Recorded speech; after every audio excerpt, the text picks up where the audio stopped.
Alright, today we will be discussing The Secrets of the Brain by Nish and Caleb. Okay, so when we talk about this, we have to see the evidence that shows proof. So, evidence has shown proof that biased ideals start to shape our social perception and judgment from the time we were toddlers. Scientists want to test their hypothesis by recruiting children in a daycare. They came up with 80 white children. They asked the children to make certain adjectives match with a particular child, and with the child's faces where there were black faces and white faces. 70% of the children matched positive adjectives with white faces. So they felt that the white babies were pretty, smart, good, nice, and they found black faces to be bad, dumb, ugly, painful. All the negative adjectives were matched with black baby or black faces. When they were asked what they were going to judge or the reason for why they chose this child's certain attributes, they believed that it was because he was white. For the white baby, that it just matched his ideals, and for black children, because he doesn't like the way brown skin looks.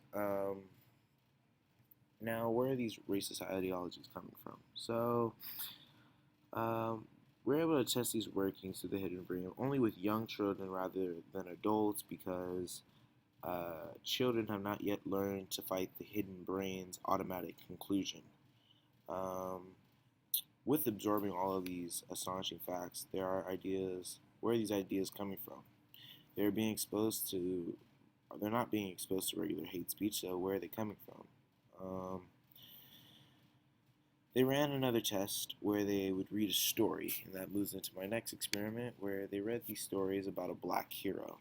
And the black hero would be saving a white children, one of his friends, from whatever, a burning building, a fire, whatever. And then they would ask the kid again, who is the heroic character, or who is the good guy, and they still match the negative qualities with black children rather than white children, which was very astonishing to the scientists along with the parents of these children. They wondered, why is my child having such racist ideologies? They ran another test where they read a different story, but the reader was supposed to add more emphasis onto the emotions and saying how heroic the black person was, like a superhero, and all this stuff, saving the white people from the building. And then they asked again, who is the hero?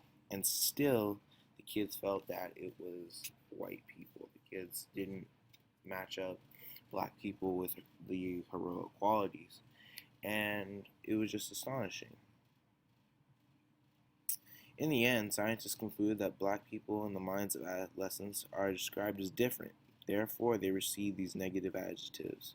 There still is no proper conclusion to this answer, sadly, but scientists are still coming up with new ideologies to shape their answer and hopefully find the answer to why these racist ideologies are happening.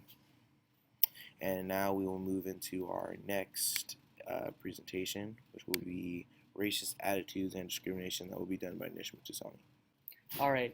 So first, I'm going to talk about how black and white kids respond to race. Several studies have been conducted where young kids from the age of 5 to 6 were shown different shades of skin color from white to black. About 76% of the younger white children pointed to the two darkest tones when the adults asked which one is the dumbest. About 66% of the younger white children pointed to the darkest tones when adults asked which one is the ugliest. And the same percentage was for when adults asked which one do adults hate the most.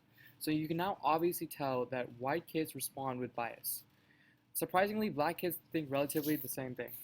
Over 70% of black children from the age of 9 to 10 choose the darkest tones when asked which color looks bad on a boy. 61% of the younger black children from the age of 5 to 6 choose dark shades when asked which ones do adults like better. 57% of the younger children choose dark tones when asked which ones are uglier. You can now tell that dark things are devalued and light things are valued still in our society. Parents of both colors are disappointed about the results. white parents feel like they need to teach their kids to be aware of the equality between the races, while black parents feel like they need to teach their kids that being black is beautiful and they don't need to be white to be beautiful.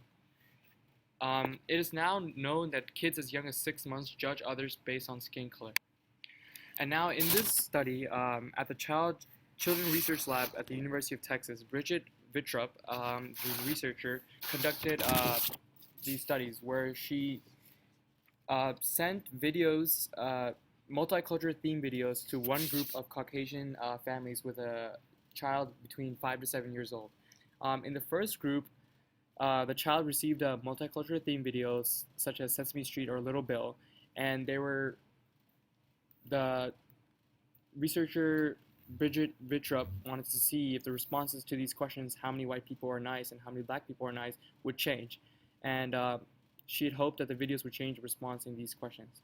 In the second group, she gave videos plus parents talking about having explicit conversations with the children about the themes in the videos. And she also hoped this would better change the response for these two questions. In the third group, the parents were just had explicit conversations without the videos, and she tried once again she hoped that this would change racial attitudes among the children. But what happened was this experiment didn't succeed as hopefully as she thought it would. One major reason why this study wasn't effective was because parents were too uncomfortable talking about race. There were a few families who managed to get it right, and the children dramatically improved in their racial attitudes, but that's because those families were comfortable in talking about race. So in conclusion, you can tell that in order for young kids as young as 6 months old to become aware of racial attitudes, their parents must talk about race with them without being uncomfortable.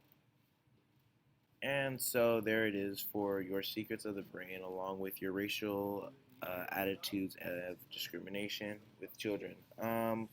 We analyzed one document talking about the babies from Shanakar Ventanam, and we have our other article by apologies.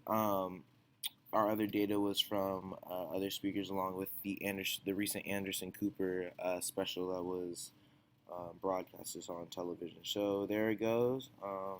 Hopefully we answered many questions, and hopefully we got our point across. Thank you.